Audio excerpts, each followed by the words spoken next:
Hello everyone, welcome back to healthy flavours. నేను మీ సునీత కిరణ్. ఈరోజు నేను మీకోసం ఒక ఇంట్రెస్టింగ్ అలాగే టేస్టీ రెసిపీని తీసుకొని వచ్చానండి. అదే కరివేపాకు నిలవ పచ్చడి. ఇది చాలా రుచిగా ఉంటుందండి. ఫ్రిడ్జ్లో పెట్టుకుంటే ఒక సంవత్సరం పాటు నిలవ ఉంటుంది. ఇది రైస్లోకి బాగుంటుంది, అలాగే టిఫిన్స్లో కూడా చాలా బాగుంటుందండి. కరివేపాకు వల్ల ఎన్నో ఆరోగ్య ప్రయోజనాలు ఉన్నాయి కదా. ఇది రుచితో పాటు ఆరోగ్యం అన్నమాట. నేను ఈ రెసిపీని అన్ని టిప్స్తో పాటు చూపించాను కాబట్టి ఫస్ట్ టైం ట్రై చేసే వాళ్ళు కూడా చాలా ఈజీగా చేసేసుకోవచ్చు. వీడియోని కంప్లీట్గా వాచ్ చేసి ఈ రెసిపీని తప్పకుండా ట్రై చేయండి, మీకు నచ్చుతుంది. మీరు కనుక ఈ ఛానల్ని ఫస్ట్ టైం వాచ్ చేస్తున్నట్లయితే హెల్దీ ఫ్లేవర్స్ ఛానల్ని సబ్స్క్రైబ్ చేసుకుని రెసిపీస్ని ట్రై చేయండి. ఇక మనం రెసిపీలోకి వెళ్ళిపోదాం. ముందుగా కరివేపాకుని శుభ్రంగా కడుక్కొని ఇలాగా ఒక క్లాత్ మీద ఆరబెట్టుకోవాలండి. ఎండలో మాత్రం పెట్టుకోవద్దు, ఫ్యాన్ కిందే పెట్టుకోవాలి. అది కంప్లీట్గా తడి ఆరిపోవాలి, కంప్లీట్ డ్రై అయిపోవాలి. ఏ మాత్రం తేమ అనేది అస్సలు ఉండకూడదు, ఇది గుర్తుపెట్టుకోండి. ఇప్పుడు నేను అదంతా కూడా ఒక ప్లేట్లోకి తీసుకున్నాను. ఇప్పుడు ఒక మెజరింగ్ బౌల్ ఏదైనా తీసుకోండి. మీరు బౌల్ తీసుకుంటారా, గ్లాస్ తీసుకుంటే ఏదైనా తీసుకోండి, కానీ అదే కొలత త్రూ అవుట్ మెయింటైన్ చేయాలి. ఇప్పుడు ఒత్తుకొని ఇలాగా ఆ బౌల్లోకి కరివేపాకు తీసుకోవాలి. నేను చూపిస్తున్న బౌల్తో 5 బౌల్స్ నేను కరివేపాకుని తీసుకున్నాను. కరివేపాకు వల్ల ఎన్నో ఆరోగ్య ప్రయోజనాలు ఉన్నాయండి. ఇది స్కిన్కి మంచిది, డైజెషన్కి మంచిదండి, జుట్టుకు మంచిది, యాంటీ ఇన్ఫ్లమేటరీ ప్రాపర్టీస్ ఎక్కువగా ఉంటాయండి. ఇది ఒక మల్టీ విటమిన్ క్యాప్సూల్ అని చెప్పుకోవచ్చు. ఇది కిడ్నీ ఇష్యూస్కి కూడా చాలా మంచిదండి. సో తరచుగా కరివేపాకుని మనం తీసుకోవడం అనేది హెల్త్ పరంగా చాలా మంచిది. ఇప్పుడు నేను 5 బౌల్స్ నేను మెజర్ చేసుకొని పక్కన పెట్టుకున్నాను. ఇప్పుడు ఒక మందంగా ఉన్న కడాయి తీసుకొని ఇప్పుడు నేను అదే బౌల్తో పావు వంతు నేను ఆయిల్ వేసుకుంటున్నాను. పచ్చళ్ళకి ఎప్పుడు కూడా పప్పు నూనె, వేరుశనగ నూనె కానీ నువ్వుల నూనె కానీ వాడితే చాలా బాగుంటుంది. ఆయిల్ అనేది మరీ ఎక్కువ వేడవ్వద్దు, గోరువెచ్చగా ఉంటే సరిపోతుంది. ఇప్పుడు ఫ్లేమ్ లోలో పెట్టుకొని ఈ కరివేపాకు అంతా వేసుకొని మనం ఫ్రై చేసుకోవాలి. పూర్తిగా కరకరలాడేలా ఫ్రై అవ్వకూడదండి, జస్ట్ మగ్గితే సరిపోతుంది. ఇలా కలుపుకుంటూ ఫ్రై చేసుకోండి.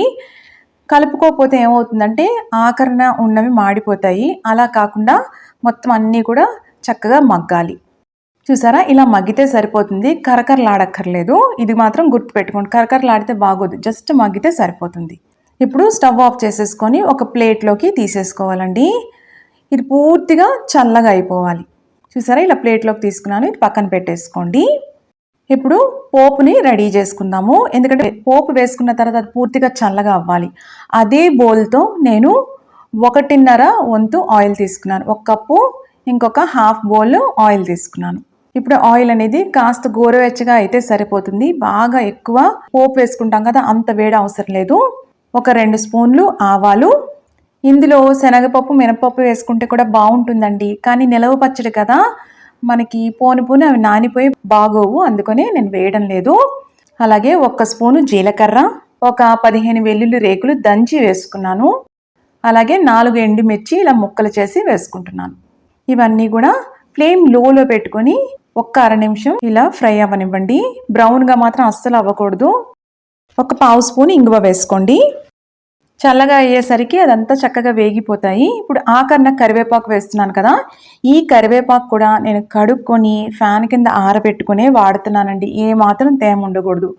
మనం వాడే ఏ గిన్నెలు కానీ, లాడిల్స్, గరిటెలు కానీ, స్పూన్లు దేనికి తేమ ఉండకుండా చూసుకోండి. స్టవ్ ఆఫ్ చేసేసి ఆ పోపుని పక్కన పెట్టేసుకోండి, పూర్తిగా చల్లగా అవ్వాలి అది. ఇప్పుడు ఒక ప్యాన్ తీసుకున్నాను, 1 టేబుల్ స్పూను మెంతులు వేసుకున్నాను. అలాగే 1 టేబుల్ స్పూను ధనియాలు, 2 టేబుల్ స్పూన్లు ఆవాలు వేసుకుంటున్నాను. ఫ్లేమ్ లోలో పెట్టుకొని మనం డ్రై రోస్ట్ చేసుకోవాలండి. ఒక 2 to 3 మినిట్స్ టైం పడుతుంది. మన చేత్తో ఇలా అన్నప్పుడు మనకి మంచి సువాసన రావాలి, అప్పుడే చక్కగా అవి ఫ్రై అయినట్టు. అప్పుడే పొడి కొట్టినప్పుడు చాలా రుచిగా ఉంటుంది. ఇప్పుడు చూసారా, మంచి సువాసన వస్తుందండి. కలర్ కూడా లైట్గా మారడం స్టార్ట్ అయింది. ఇలా అన్నప్పుడు మంచి వాసన వస్తుంది.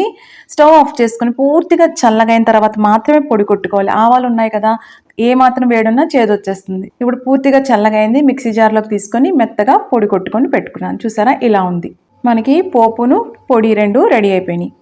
ఇప్పుడు ఒక గిన్నెలో 1 గ్లాసున్నర నీళ్లు పోసుకొని బాగా మరగ కాచి పక్కన పెట్టేసుకొని చల్లగా అయిపోవాలి ఆ నీళ్లు కూడా. అది కూడా పచ్చడిలో వాడతాము. ఇప్పుడు చింతపండు తీసుకున్నామండి. ఆ చింతపండు కొలత ఏంటంటే అదే బౌల్తో ఒక అరకప్పు చింతపండు అనమాట. ఒత్తి పెట్టుకొని అరకప్పు చింతపండు. పులుపు ఎక్కువ ఉంటే అరకప్పు సరిపోతుంది. ఒకవేళ తెల్ల చింతపండు అయితే కాస్త ఒక స్పూను ఎక్కువ చింతపండు వేసుకోవాల్సి ఉంటుంది. ఇప్పుడు ఇందాక మరిగిన నీళ్ళు ఉన్నాయి కదా, అది కొద్దిగా ఇందులో వేస్తున్నాను, ఎందుకంటే ఫాస్ట్గా కుక్ అవుతుందని. ఆ నీళ్లు పక్కన పెట్టేసుకొని చల్లగా అవ్వాలి. ఇది బాగా ఉడకబెట్టుకోవాలండి. చింతపండుని ఏమాత్రం పీచు అలాంటివి ఏం లేకుండా చింతపండు శుభ్రంగా తీసే పెట్టుకోవాలన్నమాట. అలాంటి చింతపండు వేసుకొని ఉడికించుకోవాలి. చూసారా, ఇలా ఉడికిన తర్వాత స్టవ్ ఆఫ్ చేసేసుకొని పూర్తిగా చల్లగా అవ్వాలండి. ఇప్పుడు వేరే ప్యాన్ తీసుకొని అదే బౌల్ మెజర్తో పావు వంతు నేను బెల్లం తీసుకున్నాను, తురుముకున్నది. మీరు కాస్త తీపి తినే వాళ్ళైతే ఒక్క స్పూను బెల్లం తురుము ఎక్కువ వేసుకోవచ్చు. కొద్దిగా నీళ్లు వేసుకుంటున్నాను.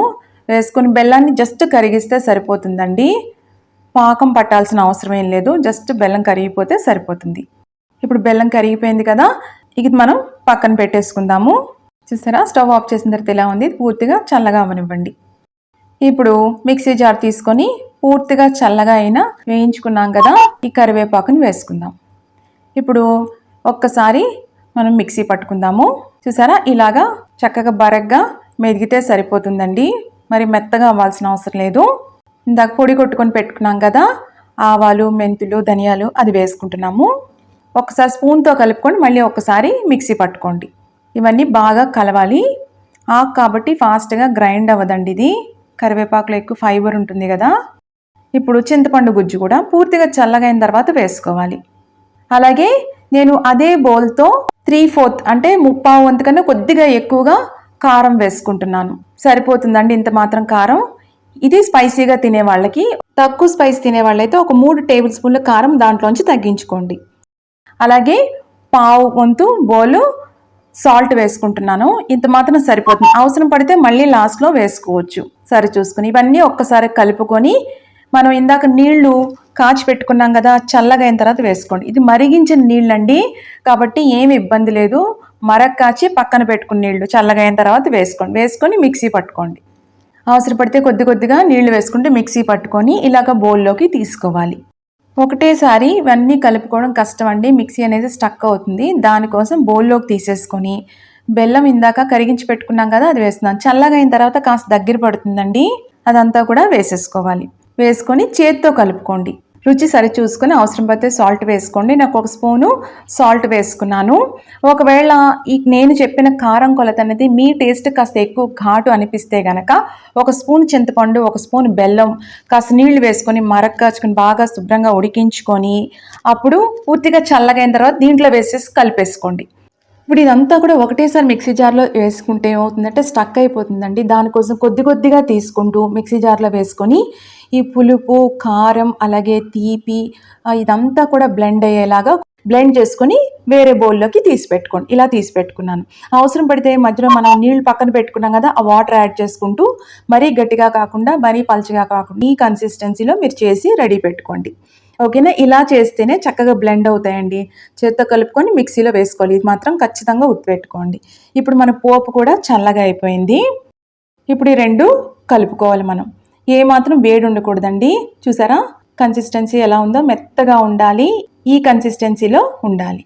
పోపు అంతా కూడా ఆయిల్ కానీ ఇదంతా కూడా చక్కగా బ్లెండ్ అయ్యేలాగా కలుపుకోవాలి. చాలా రుచిగా ఉంటుందండి. అయితే మనం చెయ్యి వాడేటప్పుడు కానీ గరిటెలు కానీ ఏది కూడా తేమ అనేది అస్సలు ఉండకూడదు. బయట పెట్టుకుంటే ఒక 2 నెలల వరకు ఉంటుందండి. ఫ్రిడ్జ్లో పెట్టుకుంటే అసలు ఇబ్బంది ఏమి ఉండదు. 1 సంవత్సరం ఖచ్చితంగా నిలవ ఉంటుంది. తప్పకుండా ట్రై చేయండి. ఎలా వచ్చిందో కూడా కమెంట్స్లో పెట్టండి. టిఫిన్స్లో కూడా చాలా బాగుంటుంది ఇది. మనం రోజు కరివేపాకు కొద్దిగా ఏదో ఒక రూపంలో తీసుకుంటే చాలా మంచిది కదా. ఇదైతే రుచికరంగానూ ఉంటుంది, అలాగే మనకు ఒక నిలవ పచ్చడి తిన్న ఫీలింగ్ ఉంటుంది, అలాగే అన్ని బెనిఫిట్స్ కూడా మనకు అందుతాయి కదా. సో తప్పకుండా ట్రై చేయండి. మీకు ఈ రెసిపీ నచ్చినట్లయితే లైక్ చేయండి, షేర్ చేయండి. ఇలాంటి ఇంట్రెస్టింగ్ రెసిపీస్ కోసం హెల్దీ ఫ్లేవర్స్ ఛానల్ని సబ్స్క్రైబ్ చేసుకొని తప్పకుండా రెసిపీస్ ట్రై చేసి ఎలా వస్తున్నాయి కమెంట్స్లో పెట్టండి. కొంతమంది సబ్స్క్రైబ్ చేసుకుంటున్నారు కానీ చూడట్లేదు, కొంతమంది చూస్తున్నారు కానీ సబ్స్క్రైబ్ చేసుకోవట్లేదండి. మీరు సబ్స్క్రైబ్ చేసుకొని అలాగే వాచ్ చేస్తే నాకు చాలా ఎంకరేజింగ్గా ఉంటుంది. కమెంట్స్ పెడితే కూడా చాలా ఎంకరేజింగ్గా అనిపిస్తుందండి. ఇక్కడ చూసారా, కలర్ కానీ టెక్స్చర్ కానీ పర్ఫెక్ట్గా ఉంది. మీరు దీన్ని ఎయిర్ టైట్ కంటైనర్లో పెట్టుకోండి. గ్లాస్ జార్ అయితే బెస్ట్. పెట్టుకొని పైన ఒక క్లాత్‌తో మీరు కవర్ చేసుకొని ఆ లిడ్‌ని పైన ఒక రబ్బర్ బ్యాండ్ గానీ, ఏదైనా ఒక తాడుతో కట్టేసుకోండి. అంటే మన పాతకాలం జాడీలకి కట్టుకునేవాళ్ళం కదా! అలా కట్టుకొని ఫ్రిడ్జ్‌లో పెట్టుకోండి. కూడా ఒక సంవత్సరం నిలవ ఉంటుంది. తడి స్పూన్లు గానీ, గరిటెలు గానీ అస్సల వాడొద్దండి. మీరు అది యూజ్ చేసేటప్పుడు. అలా అయితే మీకు ఖచ్చితంగా నిలవ ఉంటుంది. ఇక్కడ ఆఖరిన కొద్దిగా ఉంచి వేడి వేడి అన్నం, నెయ్యి వేసుకొని తింటే అద్భుతంగా ఉంటుందండి.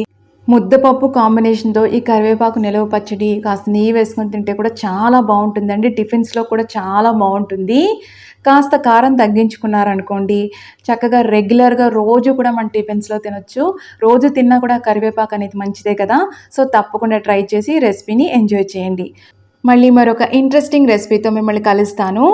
అంతవరకు stay healthy, happy. Thank you.